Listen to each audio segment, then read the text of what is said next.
You make $100,000 a year, and somehow you still feel broke. Someone else makes $60,000, drives an older car, lives in a smaller apartment, and has $40,000 invested. The first person has a nicer house, a newer SUV, and a closet full of expensive clothes, but only $3,000 in savings. So who is actually richer?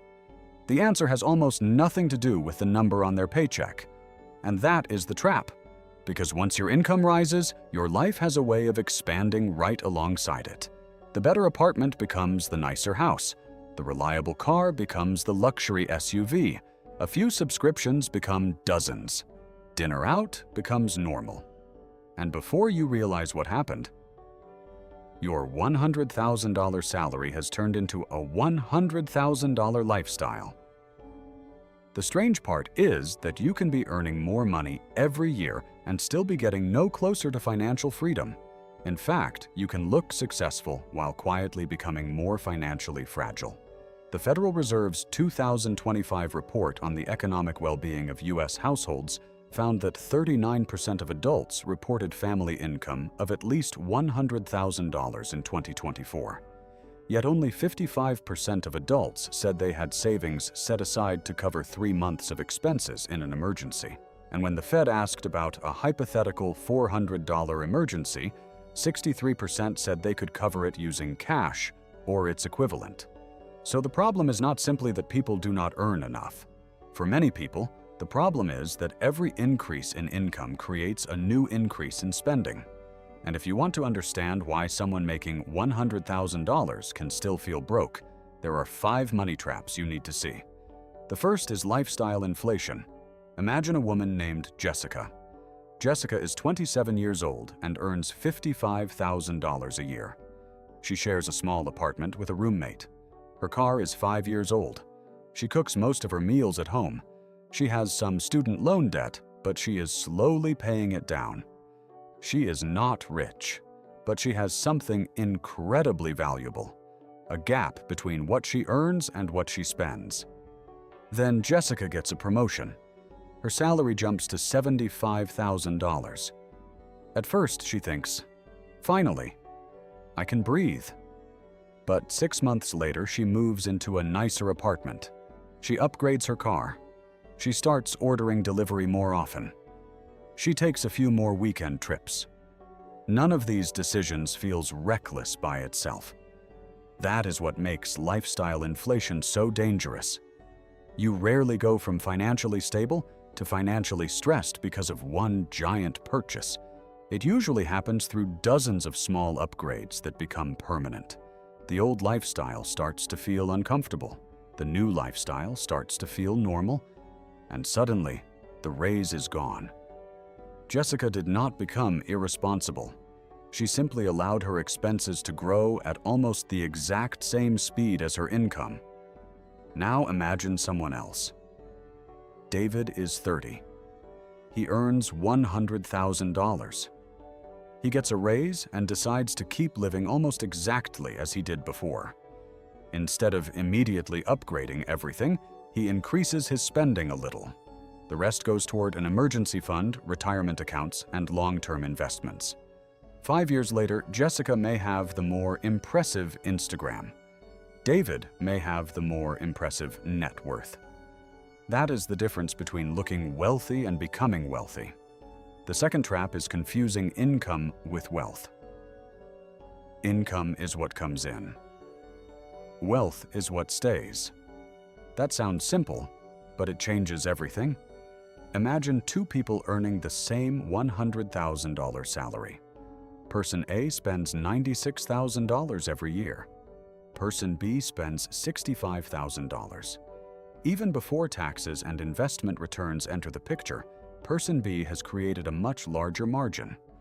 That margin is where wealth begins, because the money you do not spend can do something your paycheck cannot. It can keep working after you stop. It can become an emergency fund. It can pay down expensive debt. It can be invested for the future. It can eventually buy you something that most people never have enough of: options. The ability to leave a bad job, the ability to handle a medical bill without panic, the ability to take 6 months off, the ability to retire without depending entirely on your next paycheck. This is why two people with identical salaries can have completely different financial lives. One has a high income, the other has financial freedom growing in the background. The third trap is upgrading fixed expenses. This one is especially powerful because fixed expenses are difficult to reverse. You can stop buying coffee tomorrow. You cannot easily undo a $600 monthly car payment. You can cancel a streaming subscription. You cannot casually cancel a $3,000 monthly housing payment. This is why every major lifestyle upgrade deserves more attention than a dozen small purchases. Let's say you get a raise worth $1,000 more per month after taxes. You could use that extra money to increase your savings and investments, or you could move into an apartment that costs $700 more. Then you finance a nicer car for another $300. Congratulations. Your entire raise disappeared. And now your lifestyle is more expensive every single month. This is the invisible trap of fixed costs. The moment your income falls, your expenses do not automatically fall with it. A person with a high income and low fixed expenses has flexibility. A person with a high income and high fixed expenses can be one missed paycheck away from serious stress. That is why the question is not just, how much do you make? A better question is, how much of your income is already spoken for? The fourth trap is spending to prove you are successful. This is where money becomes psychological. You see someone with a new car and you assume they are doing well. You see a huge house and you assume they are wealthy. You see someone traveling constantly and you assume they have financial freedom. But you are looking at consumption. You are not looking at the balance sheet.